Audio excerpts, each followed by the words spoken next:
Assalamualaikum warahmatullahi wabarakatuh. Alhamdulillahi rabbil alamin. Wassalatu wassalamu ala ashrafil anbiya'i wal mursalin wa ala alihi wa sahbihi ajma'in. Rabbi shrah li sadri wa yassir li amri wa hlul 'uqdatam min lisani yafqahul qawli. Subhanaka la ilma lana illa ma 'allamtana innaka antal alimul hakim. Allahumma lakal hamdu wa ilaikal mustaka wa antal musta'an. Wa la hawla wa la quwwata illa billahil aliyyil 'azim. Pertama sekali kita banyakkan puja dan syukur pada Allah Ta'ala dengan hidayah dan taufik daripada Allah Subhanahu Wa Ta'ala. Kalau kita lihat masa ni sekejap dah kita nak sampai kepada Ramadan. Dan sebenarnya masa ini sekarang terlalu pantas, terlalu cepat, sehingga kan kadang-kadang kita rasa kita tak mampu buat apa-apa.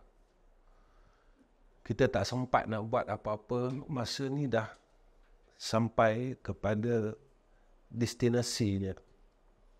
Kita kadang-kadang bangun daripada pagi, sekejap saja kita dah sampai waktu petang. Dah petang. Dan masuk malam dah nak kerja balik.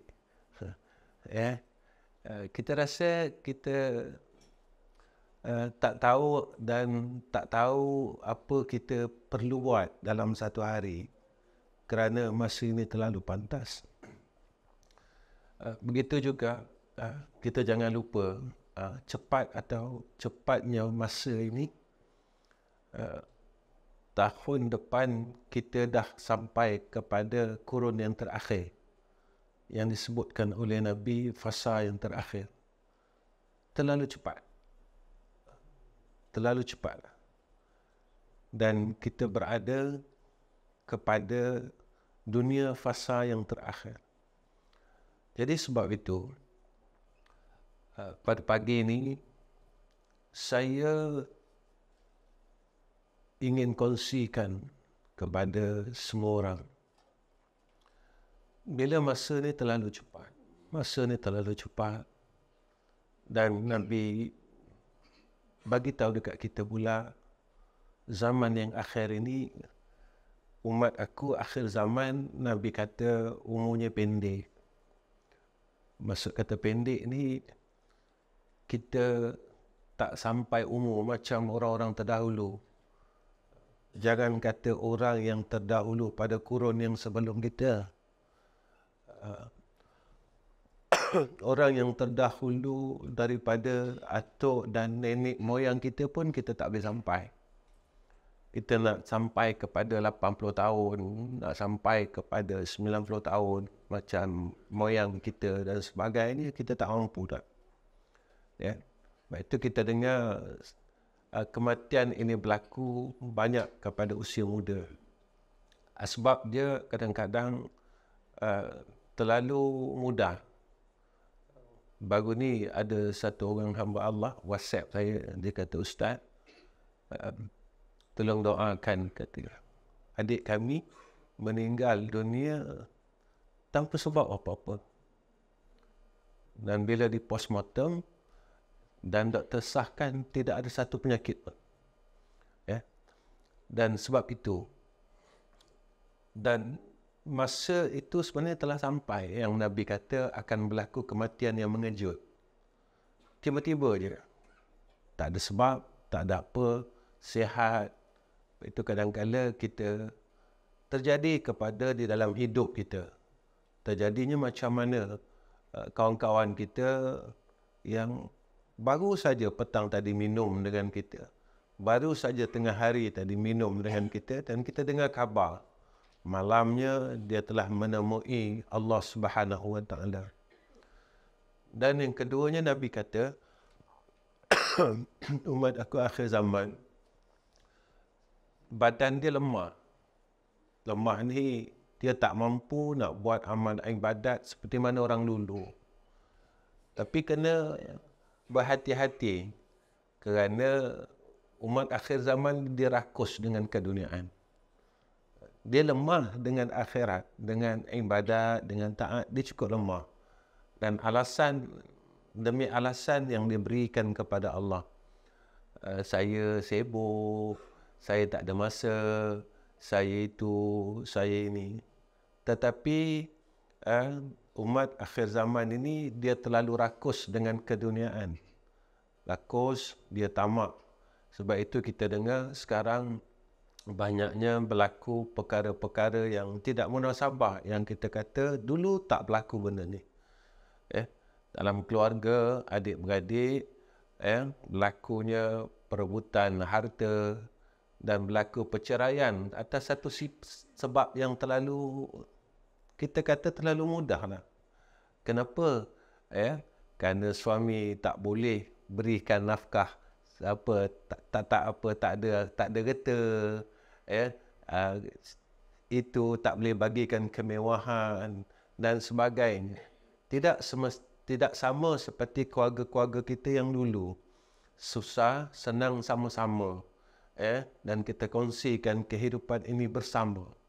Sebab itu apabila kita lihat perkara ni, pagi ni saya nak kongsikan satu perkara yang cukup simple lah. Yang bandanya terlalu ringan, dan orang tinggalkan. Apa dia? Iaitu Suratul Ikhlas. Surah Al-Ikhlas ni mudah kita dengar. Dengar tu cukup mudah dan senang. Tetapi tak ramai orang yang beramal dengannya. Tak ramai orang yang mampu beramal dengannya. Dan ramai orang tinggalkan. Jadi sebenarnya bila kita lihat pada hadis-hadis yang mana Sayyidina Rasulina Muhammad sallallahu alaihi wasallam berikan dan tinggalkan kepada kita pesanan-pesanan ini supaya kita tak rugi. Tetapi kena ingat, untuk kita dapat beramal dengan amal suatu amalan itu, jika tidak diberikan hidayah dan taufik serta pertolongan daripada Allah, walaupun surah Al-Ikhlas ini adalah satu amalan yang terlalu mudah, kita tak akan mampu membuatnya. Sebab kita berada pada umat akhir zaman yang terlalu lalai, terlalu memikirkan hal yang selain daripada akhirat. Jadi apa yang salah satu yang dijanjikan oleh Nabi kita Muhammad sallallahu alaihi wasallam daripada satu hadis riwayat daripada Bukhari, saya baca makna jejelah pagi-pagi ni dalam keadaan sejuk, kemudian kawan-kawan kita ramai cuti, sebenarnya kita akan fikirkan anak kita sampai kita mati. Selalu kita cakap apa tahu? Selalu kita cakap, disentuh kata kawan-kawan cuti, selesaikan masalah anak-anak sekolah kan. Sebenarnya seorang ayah dan seorang ibu, dia akan fikirkan hal anak-anak dia sampai dia mati. Selalu kita kata besok anak dah kahwin selesai. Tak selesai tuan-tuan. Anak saya 5 orang dah kahwin. Saya masih fikir lagi akan kebaikan anak-anak saya, cucu nak sekolah macam mana. Masih fikir, kita ingat kita dah rehat kan? Tak. Selagi kita tak pejam mata, tak tukar baju putih tu, tak tukar baju putih, tak diikat kepala kita, badan kita tak kena ikat, dengan kain kafan tu, selagi itu kita tak akan berhenti memikirkan hal anak-anak kita dan keturunan kita. Inilah sifat kasih yang Allah berikan kepada ibu dan ayah. Allah campakkan. Sebab itu doa kita, Rabbil firli wali walidayya warhamhuma kama rabbayani shaghira. Macam mana dia sayangkan kita waktu kita kecil, sebenarnya bukan kecil sahaja, sampai dia pejamkan mata untuk tidur selama-lamanya, dia akan fikirkan kita. Saya baca makna je. Apa kata Nabi sallallahu alaihi wasallam daripada Aisyah radhiyallahu anha? Sesungguhnya Nabi Muhammad sallallahu alaihi wasallam mengutuskan seorang kepada sekelompok pasukan, dan pada ketika itu dia mengimamkan sahabat-sahabatnya yang lain dalam salat mereka, dan beliau mengakhiri bacaannya dengan surah Al-Ikhlas, Qul huwallahu ahad. Maka apabila mereka pulang, mereka menceritakan hal itu kepada Nabi Muhammad sallallahu alaihi wasallam. Lalu Nabi tanya, sahabat tanya, sahabat ni jadi imam, dia baca dalam semayang surah Al-Ikhlas. Nabi tanya kepada sahabat, Nabi kata, cuba tanya dia balik. Tanyakan beliau, mengapa beliau berbuat demikian? Kenapa dia baca surah Al-Ikhlas? Lalu sahabat pun bertanya kepada sahabat yang jadi imam ni tadi. Dia tanya, sahabat bertanya kepada sahabat yang jadi imam ni, beliau menjawab, kerana surah ini mengandungi sifat Ar-Rahman. Surah Al-Ikhlas ini mengandungi sifat Ar-Rahman, sifat kasih sayang Allah. Dan aku mencintai membaca surah ini. Dia kata, aku cukup suka baca surah ini. Aku cinta membaca surah ini. Kerana surah Al-Ikhlas ini mengandungi akan kasih sayang Allah Subhanahu wa taala. Maka apa kata Rasulullah sallallahu alaihi wasallam, beritahu beliau, sesungguh Allah pun mencintainya. Allah pun mencintainya, kata Nabi sallallahu alaihi wasallam. Tuan-tuan, kalau kita nakkan kasih dan sayang Allah, baca surah Al-Ikhlas. Sebab itu tuan-tuan, kita kadang-kala kita rasa, lah kecil je ni Al-Ikhlas. Tetapi sebenarnya Allah peruntukkan kepada kita perkara yang besar. Antara yang disebutkan kepada kita hadis daripada Tabrani dan Ibnu Mas'ud.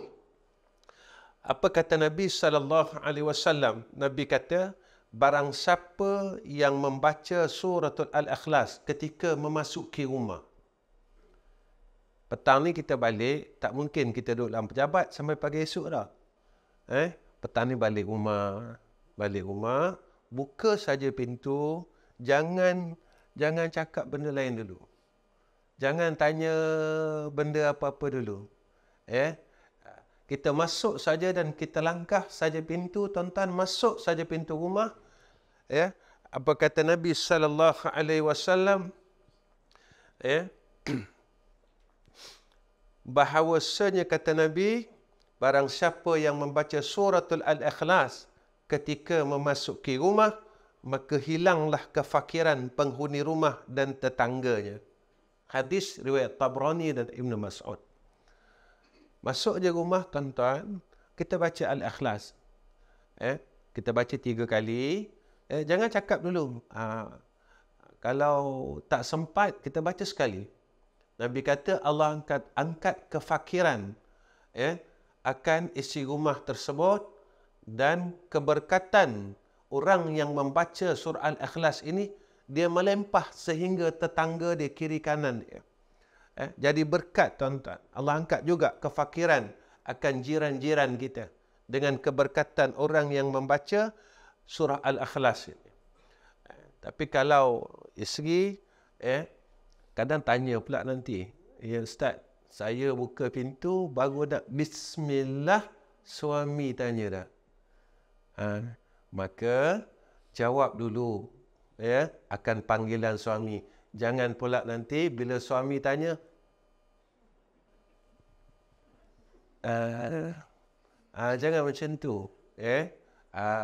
Kita kena dahulukan apa yang perlu kita dahulukan. Keutamaan dalam perkara, kita kena dahulukan perkara yang lebih utama. Ketika kita buka pintu, masa itulah suami panggil nama kita, maka jawablah dengan selembut-lembut panggilan tersebut.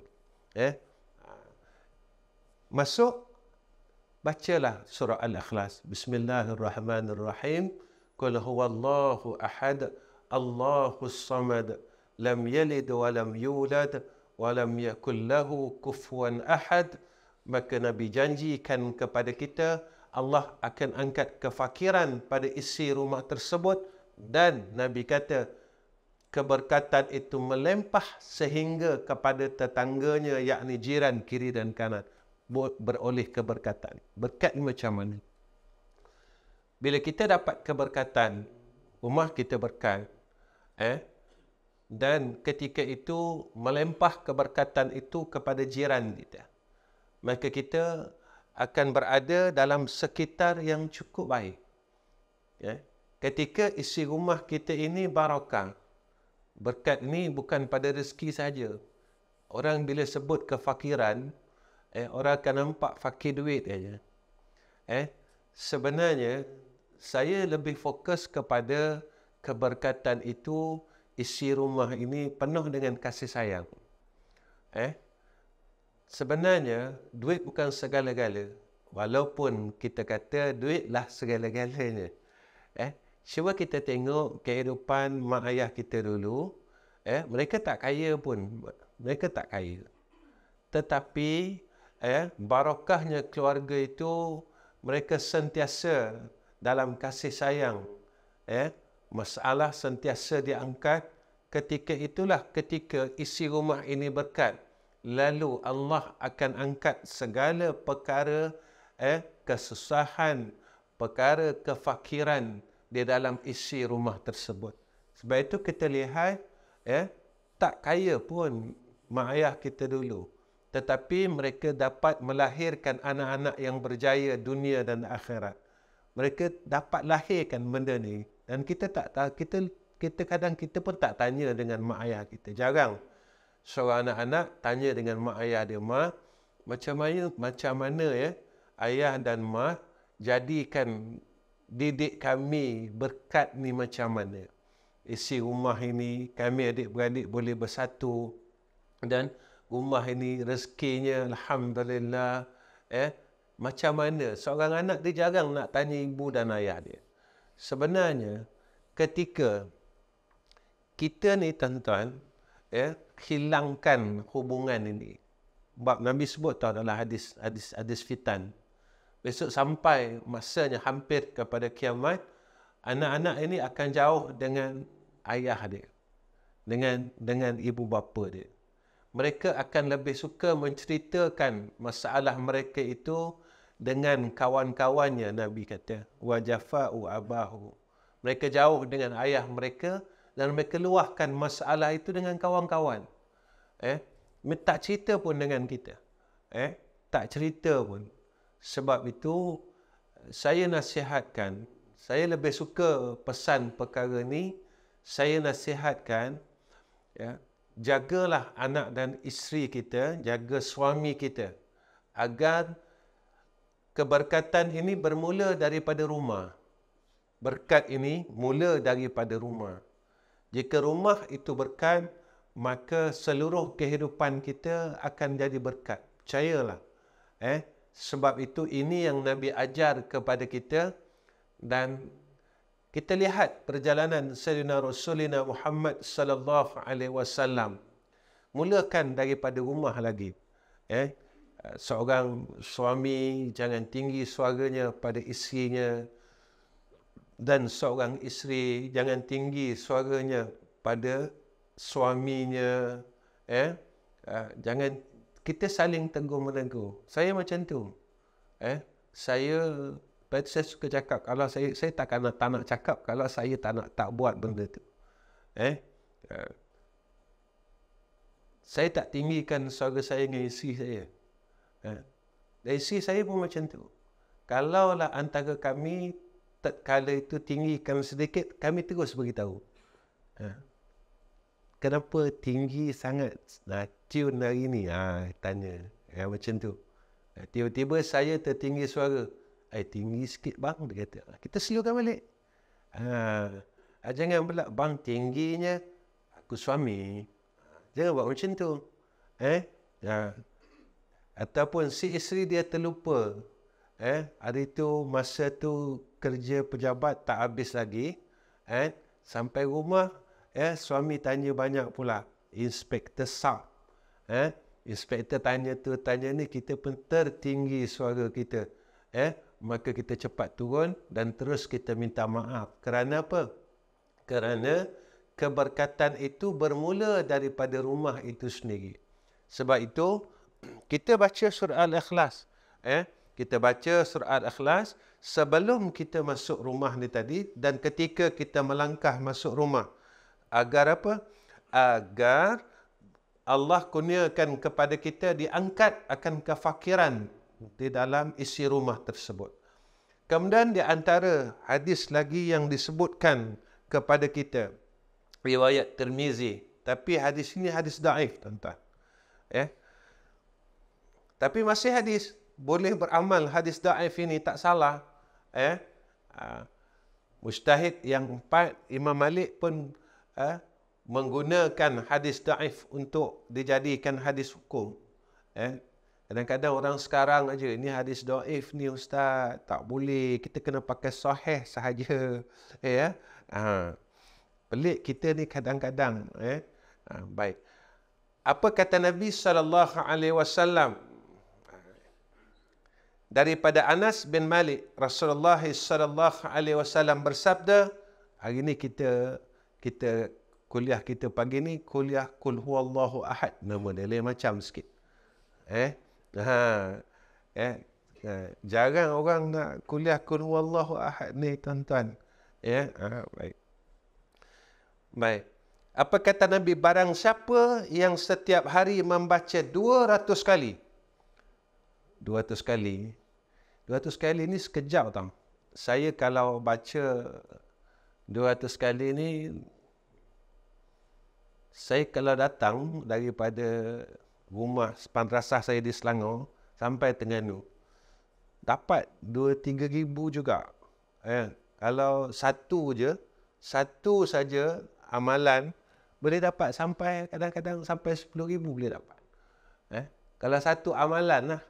Sebab saya dalam kereta, saya habiskan selawat, saya habiskan kulhu, saya habiskan istighfar, saya habiskan, daripada kita dengar lagu dalam kereta, bukan ada apa pun.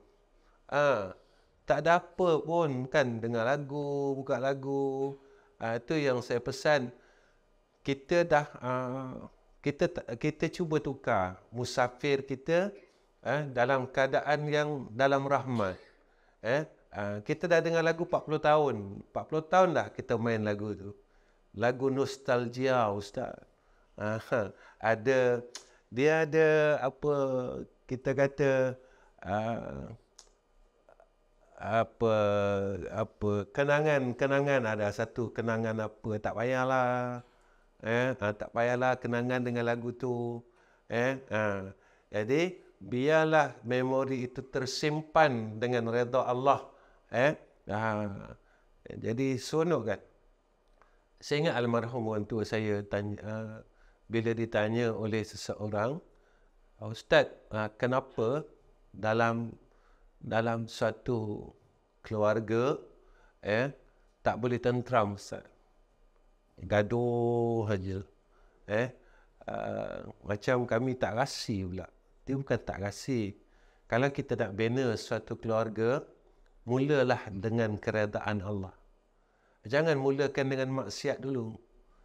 Macam orang, minta maaf lah kalau saya cakap benda ni. Tak kahwin lagi, dah keluar, dah pegang-pegang, dah bawa jalan-jalan, dah dimulakan hubungan itu dengan kebencian Allah. Jadi biar kita mulakan dengan keredaan Allah. Pesan dengan anak-anak kita. Fitrahnya kita berkehendakkan, lelaki berkehendak kepada perempuan, perempuan berkehendak kepada laki-laki. Orang yang berjaya nafsunya mengikut kehendak Allah, merekalah orang yang pilihan Allah dan merekalah orang yang di dalam keberkatan hidupnya. Percayalah, tuan-tuan. Bila kita mulakan dalam keadaan yang penuh dengan keredaan Allah, maka hubungan ini akan terus tuan-tuan berjaya sehinggalah akhir hayat itu. Saya ingat, saya tanya mak saya ni rapat dengan mak ayah. Masa dia orang hidup lah, tapi sekarang dah tak ada. Saya anak yatim piatu tahu. Saya tanya dengan mak, saya kata, mak jumpa abah macam mana? Dia kata, mak nak tengok abah dulu, dia kata, mak terpaksa sembunyi tepi pokok. Saya tanya abah saya jenis tak malu kan. Saya kata, abah tengok mak macam mana? Abah tengok mak, dia kata, masa mak pergi dengan nenek, pergi pasar malam. Jadi abah tengok dari jauh. Baru abah tahu yang tu mak. Kata. Sekarang bukan tengok dari jauh, tuan-tuan. Dah tahu tai lalat kat mana. Awak suka apa. Dia cakap dengan kawan dia lebih lama dari cakap dengan kita. Dia cakap dengan... Belum jadi isteri pun. Dia tak pernah tanya ayah dia. Ayah dah makan belum? Ayah makan apa? Kalau kita kata ayah belum makan lagi, dia tak tanya pun. Kenapa ayah tak makan? Ayah sakit ke? Ayah tak sihat ke? Ayah tak selera ke? Tuan-tuan, kalau anak kita tanya macam tu, kita seronok tak? Seronok, tuan-tuan. Tapi dia tak tanya kita pun. Yang dia tanya kawan dia. Awak dah makan? Awak makan apa? Jaga-jaga, jangan tercekik. Kita tidak pernah tanya pun. Nampak tak? Sebab itu tuan-tuan, bila kita ini inginkan perkara barakah itu, larilah daripada perkara yang menyebabkan kita mendapat kebencian daripada Allah Subhanahu wa ta'ala. Kita sambung hadis ni. Baik. Siapa yang membaca 200 kali surah surah Al-Ikhlas, ni best. Maka dihapuskan dosa-dosanya selama 50 tahun, kecuali dosa kerana hutang. Jaga ni. Dosa hutang ni jaga. Hutang ni kalau tak bayar dosa tau. Jadi kalau ada hutang, bayar. Kalau ada hutang lah. Kalau tak ada hutang, tak apa. Kalau ada hutang, sebab ada satu hadis, Nabi sampai tak nak semayangkan orang yang masih berhutang. Sehinggalah sahabat membayarkan hutang tersebut. Lepas itu orang anggap hutang ni satu benda yang ringan. Jangan anggap macam tu. Kalau kita ada hutang, kita usaha. Sebab itu ketika satu jenazah itu selesai dikebumikan, warisnya akan berdiri. Jika arwah ada hutang, bolehlah tuntut dengan kami. Sebenarnya kalau kita tuntut lari waris tu. Yang hutang bukan kami, dia kata yang hutang ayah kami, takkan kami nak kena bayar. Sebenarnya cara yang orang dulu buat, supaya maka orang yang berhutang ini tidak menjadi beban besok di akhirat, tidak dipersoalkan oleh Allah besok dekat akhirat. Ada usaha tuan-tuan, mulai hari ini kita cuba kumpulkan surah Al-Ikhlas ini sebanyak mungkin. Tak lama pun kita baca Al-Ikhlas 200 ni, sikit sangat. Sekejap je, sambil-sambil buat kerja ni daripada pagi sampai petang, saya rasa 1000 dapat kot. Rasanya sambil-sambil. Tapi janganlah sambil baca surah Al-Ikhlas, sambil cerita hal orang. Janganlah. Jangan. Surah Al-Ikhlas baca juga. Kata orang juga. Tak pada tu. Jadi kita mudah-mudahan kita isi ruang itu, kita isi ruang yang kosong itu. Sebab apa saya nak beritahu macam tu? Umur pension dah. Umur kita umur pension dah. Orang kalau selalu jumpa kita, kita balik jumpa kawan-kawan kita kan, dia akan tanya, pencen nama mana lagi? Betul tak? Aku akan tanya, saya 5 tahun lagi, dia cakap. Saya 5 tahun lagi, saya 2 tahun lagi. Saya mengajar ada satu pejabat di Kuala Lumpur. Saya mengajar pejabat tu daripada mereka muda sampai mereka pencen. Saya mengajar tak pencen-pencen. Saya kata kalau saya ada pencen lah, saya kata saya berhenti dah mengajar ke pejabat tu, saya kata. Jadi kita ni tuan-tuan macam mati lah. Macam mati. Kita tak sedar pun kita dah bertugas, kita dah bekerja. Lama dah aku kerja ni, tinggal 3 tahun lagi aku nak pencen. Begitulah ketika kita ni tuan-tuan, kita sampai hampir saat kematian itu. Dah nak mati aku. Sebab kita sibuk dengan perkara yang selain daripada Allah dan Rasul. Baik. Apa lagi kelebihan surah Al-Ikhlas ini? Apa kata Nabi SAW?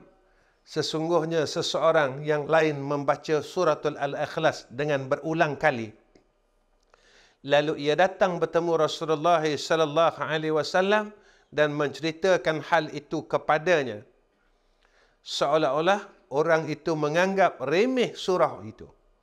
Maka bersabda Nabi SAW, demi zat yang jiwaku berada di tangannya, sesungguhnya surah itu sebanding dengan sepertiga Al-Quran. Hadis ini riwayat Imam Bukhari. Sekali je kita baca Al-Ikhlas, menyamai dengan 1/3 Quran. Kalau kita baca 3 kali, kalau kita baca 300 kali, kalau kita baca, banyak tu. Kita tak mampu nak semayang malam macam orang lain. Kan? Kita tengok orang semayang malam kan, kuatnya dia kan. Kita tak mampu sebab tak semua bahagian itu Allah berikan kepada semua orang. Tak semua. Kita tak mampu semayang malam. Kita nak sedekah macam orang lain, tak boleh. Kita memang kedekut 7 keturunan. Memang keturunan kita ni memang ahli kudukutun nama dia. Daripada kita, ayah kita semua, keluarga yang kita, memang kalau pasal nak sedekah ni, berkira. Tapi kalau makan, berapa ratus pun boleh. Berapa ratus pun boleh kalau makan. Tapi kalau kita nak sedekah, kita rasa takut. Sebenarnya itulah simpanan kita. Kita punya KWSP kita itulah sebenarnya. KWSP akhirat kita. KWSP akhirat kita, ditambah 10, tambah sampai 700. Kat sana kita ambil imbuhan ni. Kita akan, orang beriman, ketika malaikat maut ni datang kepada dia, dia tak sabar. Dia tak sabar. Sehingga kan selepas kematiannya, dia beritahu dengan malaikat, minta dengan Allah, segerakanlah kiamat. Kerana aku tak sabar dah untuk menemui akan keluargaku dan aku nak menikmati akan hartaku, yakni harta akhirat. Orang beriman gitu. Ada satu hadis yang saya baca tuan-tuan. Saat orang beriman dia nak meninggal dunia, maka Allah permudahkan baginya untuk mengucap 2 kalimah syahadah. Allah mudahkan. Allah bantu tuan-tuan. Sampai peringkat itu anugerah daripada Allah Subhanahu wa taala. Sebab itu ada hadis berkenaan dengan surah Al-Ikhlas ini tuan-tuan. Siapa yang melazimi surah Al-Ikhlas lalu ia mati, nescaya ia mati dalam keadaan husnul khatimah. Dia selalu baca dan orang tanya, macam mana kalau baca, boleh ke nanti nak dekat mati kita baca Al-Ikhlas? Kita tengok satu hadis lain. Satu amal yang kita telah istiqamahkan, satu amalan yang kita pernah istiqamahkan, lalu Allah akan memberikan peluang untuk kita melaksanakan amalan tersebut sebelum kematian kita. Kalau kita istiqamahkan baca surah Al-Ikhlas, tuan-tuan, tiap-tiap hari, Allah akan benarkan kita untuk menghabiskan surah Al-Ikhlas ini sebelum kita menghembuskan nafas yang terakhir. Lalu Nabi janji kepada kita, tuan-tuan, apa dia? Sebenarnya benda ni nampak macam remeh je. Ya. Apa kata Nabi sallallahu alaihi wasallam? Nabi bagi tahu, barang siapa baca surah Ikhlas saat sakit yang menghantarnya kepada kematian, maka ia tidak menemui, tidak dijamah, tidak disentuh oleh fitnah di dalam kubur. Dan aman daripadanya penyempitan kubur pula, dan dibawa malaikat dengan tapak tangannya hingga melampaui sirat sampai ke syurga. Malaikat pimpin, tuan-tuan, semasa kita meniti titian siratal mustaqim. Benda ni nampak sikit je kan. Lepas tu kata, kenapa mak kita dulu dia kumpul akhilah sampai 100,000. Dia baca, mak baca apa mak? Baca kulhu, dia kata. Kita dengar je lah macam tu. Alah, kulhu. Mak kumpul kulhu, kata dia. Dan tak, kita tak kumpul, kita kumpul duit. Kita kumpul barang kemas. Kan? Kita bangga kita ada barang kemas yang banyak. Betul tak? Tapi biasa kita mati, siapa yang ambil? Kan? Anak kita. Kalau tak ada anak lelaki, adik-beradik kita ambil. Tak sangka lah akak banyak barang kemas. Dia kata, untung kita. Kita tak beli, dia yang beli, dia mati, kita dapat. Jadi, kita tuan-tuan, tak salah pun nak kumpulkan harta. Tak salah. Tapi, jadikan harta yang kita kumpul itu menjadi asbab untuk kita masuk syurga Allah. Sebab hidup ni tak lama. Dia tak akan kekal hidup ni. Percayalah, apa yang ada di dalam dunia dan perkara dunia yang kita lalui, dia takkan kekal. Muda kita tak kekal, pangkat kita tak kekal. Satu-satu masa, orang dah tak panggil lah kita dengan pangkat kita. Harta kita tak kekal, habis. Apa, semua tak kekal. Yang kekal adalah akhirat itu sendiri. Dan ini janji Allah. Baik. Kemudian 9.45 dah ni. Saya tahu saya dah lama kuliah, saya tengok orang. Kalau orang ni dah menguap, saya tahu dah lama. Saya mengajar macam tu. Saya tak suka saya bercakap, saya suka tengok orang. Dia kalau dah mula gelisah, okey ni dah lama dah ni. Dia mengaji ni tak sama macam tengok wayang tau. Kita kalau tengok wayang, kita tak penat. Sebab itu, saya jumpa ada satu hamba Allah, dia terus terang, Ustaz, saya tak malu tu saya cakap dengan Ustaz. Saya tengok cerita ni Ustaz, sampai 4 kali ulang. Tengok wayang. Dia suka dengan filem tu. Dia kata, Ustaz, saya tengok sampai 4 kali. Tak tahu apa pun. Padahal saya dah tengok Ustaz. Alhamdulillah. Jarang kan orang tengok wayang tidur. Jaranglah. Cuma ada spesies-spesies yang tertentu yang paling istimewa. Ada tuan-tuan? Ada. Tapi jarang. Saya sebut jarang. Masa saya bekerja dulu, kawan saya ni, dia nak tidur, dia akan cek panggung. Dia akan cek panggung. Dia tu spesies yang istimewa. Sebab saya tanya, boleh tidur? Kata, itulah tempat yang orang tak kacau aku, dia kata. Sebab panggung ni, dia punya sound system dia memang tak boleh buat bincang. Memang tak ada. Dia pula lagi kalau cerita-cerita macam ada cerita, saya nak sebut, saya tak pandai. Agak bagus lah. Bunyi kapal terbang ke apa. Dia bukan bunyi sikit-sikit macam kita duduk kat airport. Kan? Tapi macam mana benda dia boleh tidur tau. Itu saya kata dia ni adalah insan pilihan. Baik, apa kata Nabi sallallahu alaihi wasallam? Nabi kata, aku datang bersama Rasulullah sallallahu alaihi wasallam. Aku dengar Nabi datang, fasami'a rajulan yaqra'u qul huwallahu ahad Allahus samad ila al-akhir. Faqala Rasulullah sallallahu alaihi wasallam, wajibat. Wajib atasnya. Sahabat tanya, apa tu ya Rasulullah? Wajib atasnya. Qultu ma wajabat. Qala al-jannah. Apa kata Nabi sallallahu alaihi wasallam? Nabi dengar, datang bersama Rasul, lalu Rasulullah dengar seorang lelaki baca qul huwallahu ahad. Maka Nabi kata telah wajiblah. Sahabat tanya apa yang telah wajib ni?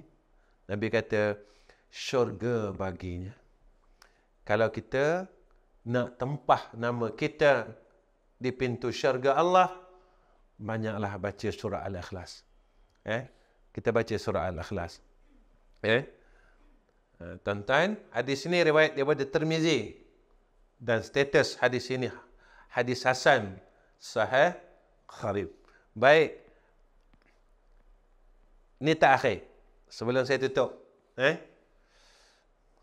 sebenarnya pejabat paling sejuk pejabat tuan-tuan lah. LHDN ni memang sejuk lah. Saya mungkin berkat kot. Itu yang sejuk. Saya mengajar di JPJ tak sejuk macam ni. LHDN ni memang sejuk lah. Ya Allah. Baik. Tak boleh cakap apalah sebab dia min kan. Daripada min kan. Kalau ikon ni kita boleh slow kan. Ini daripada min. Kita tak boleh cakap apalah. Tak upayalah ya tuan-tuan. Caranya pakai baju sejuk. Tadi saya nak datang. Saya cakap dengan isteri saya. Boleh ambil kena ridak saya tak. Sebab saya dah tahu dah. Memang ini kita macam duduk dekat. Macam duduk kat Turki pula. Macam itulah. Tapi saya terlupa pula tadi. Rumah saya dah letak dah. Tapi saya terlupa pula. Baik. Kemudian yang terakhir, orang yang membaca suratul Al-Ikhlas ini sebelum daripada ia berdoa, maka Allah mustajabkan doa dia. Jadi kalau kita nak minta apa-apa, hajat tu besar ke kecil ke tak kisahlah. Hadis ni tuan-tuan, hadis riwayat Abu Daud. Apa kata Nabi sallallahu alaihi wasallam? Bahawa Rasulullah sallallahu alaihi wasallam mendengar seorang lelaki berdoa. Dia baca apa tuan-tuan mula-mula? Dia baca Allahumma inni as'aluka.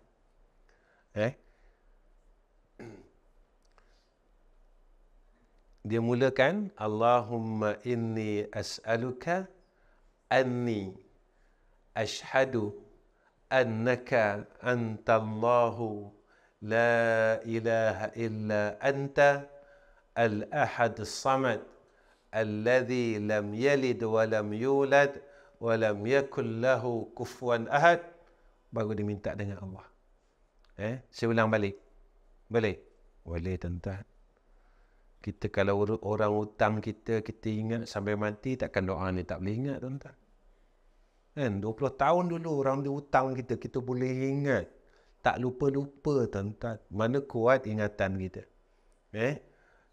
Kuat ingatan kita. Jom, saya pun, yang ni saya tak hafal lagi dah. Jom kita sama-sama hafal. Saya pun tak hafal lagi ni. Yang ni saya tak hafal lagi. Ini saya mengakulah. Tapi sebab saya nak kongsikan benda ni, saya kongsikan juga. Kita sama-sama. Saya akan ulang 3 kali. Kita tengok siapa paling cergas akal ni. Nanti saya tanya seorang-seorang, boleh? Siapa hafal, boleh keluar. Siapa tak hafal, saya minta seorang jaga kat pintu tu. tak hafal, kita tak payah, jangan bagi keluar. Nanti kita minta lah keizinan daripada pengarah kan. Boleh je pengarah keluar memo. Baik. Allahumma inni as'aluka anni ashhadu annaka anta Allah la ilaha illa anta al-ahadus samad الذي لم يلد ولم يولد ولم يكن له كفوا أحد اللهم إني أسألك أني أشهد أنك أنت الله لا إله إلا أنت الأحد الصمد الذي لم يلد ولم يولد ولم يكن له كفوا أحد اللهم إني أسألك أني أشهد أنك أنت الله لا إله إلا أنت الأحد الصمد الذي لم يلد ولم يولد ولم يكن له كفوا أحد. Saya ulang lagi 3 kali. Nanti tak boleh keluar tau. Ya. Allahumma inni as'aluka anni ashhadu annaka anta Allah la ilaha illa anta al-ahadus samad الذي لم يلد ولم يولد ولم يكن له كفوا أحد اللهم إني أسألك أني أشهد أنك أنت الله لا إله إلا أنت الأحد الصمد الذي لم يلد ولم يولد ولم يكن له كفوا أحد لاس اللهم إني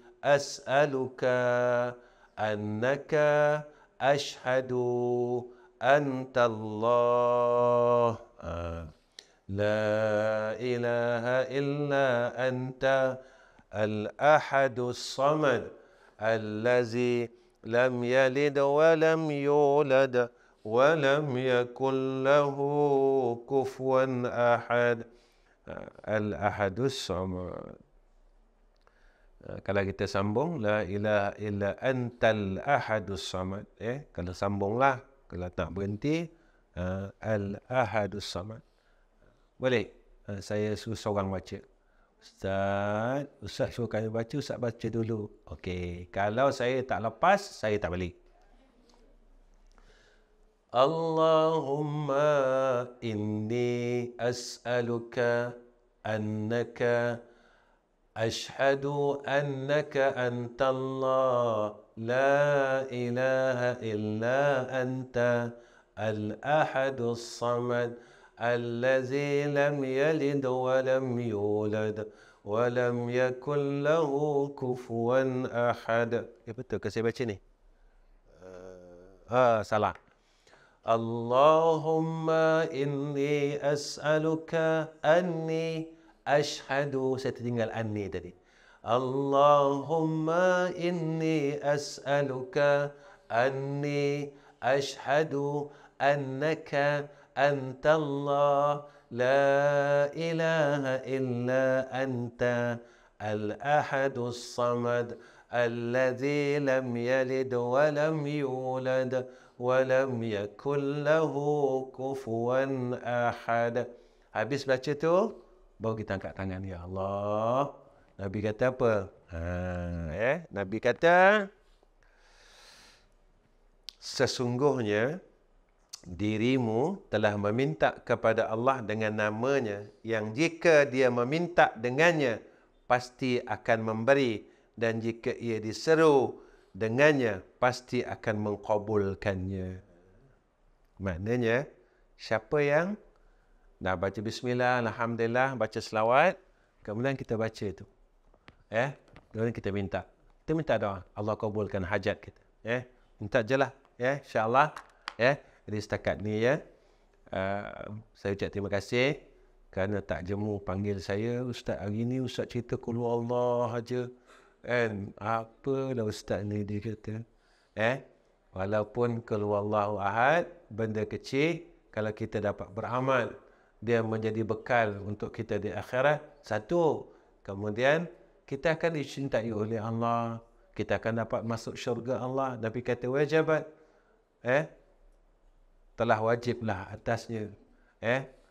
Kalau kita dapat mengamalkan membaca suratul Al-Ikhlas, Allah angkat kefakiran akan isi rumah kita. Dan kita akan selamat daripada fitnah kubur dan kubur kita luas. Ini janji Rasulullah sallallahu alaihi wasallam atas kita yang lemah ni, umat akhir zaman. Mudah-mudahan saya dan semua yang hadir pada pagi ini kita dapat beramal dan menjadi manfaat di dalam hidup kita untuk kita menuju ke jannah Allah Subhanahu wa taala. Jadi sebagai akhir kalam, tolong doakan saya, doakan saya isi anak-anak, kemudian supaya kami dapat jadi orang baik, dan tolong doakan madrasah kita yang di Gemuruh dapat diselesaikan oleh Allah Subhanahu wa taala proses pembinaannya untuk semua. Jika ada sesahabat daripada Al-HTN ini ingin sama-sama untuk terus siapkan surau itu, bolehlah berhubung dengan din kita, media Al-Barakah, insya-Allah, sama ada daripada sudut keuangan ataupun Ustaz, saya tak naklah salurkan bagi duit Ustaz, nanti takut Ustaz pergi makan tom yum pula, dia kata. Boleh tak kalau saya nak belikan simen, pasir, boleh. Terus dia hantar simen kat sana, tanya dengan dia orang nak pakai simen berapa banyak. Sekarang ni kita perlukan simen dan pasir. Untuk pengetahuan semua, insya-Allah dalam seminggu 2 lagi kita akan pasang bumbung. Dia nak siap bumbung dah tau. Saya rasa terharu dan rasa terima kasih dengan Allah. 9 bulan kita dah nak siapkan surau kita. Semua daripada doa sahabat-sahabat kita. 9 bulan. Saya pun tak tahu dari mana dana yang kita dapat. Bukan daripada saya tau. Semua daripada orang ramai. Saya tak lalu saya pun dana tu. Ada orang hantar bumbung, baru ni kita nak pasang atap. Ada orang hantar secukupnya tuan-tuan. Orang ni hantar 2 pallet tu. Kemudian tak cukup, ada orang ni hantar lagi. Orang-orang sini je, orang Terengganu ni. Orang Terengganu ni sebenarnya berkat lah, memang betul, berkat sejahtera. Mudah-mudahan mungkin sebab tu kita semua dapat masuk syurga sama-sama. Dekat sini kita jumpa kat Al-HTN, kat sana kita jumpa dalam syurga Allah. Nanti saya akan jumpa. Kalau saya masuk lah, tuan-tuan macam masuk je, saya je.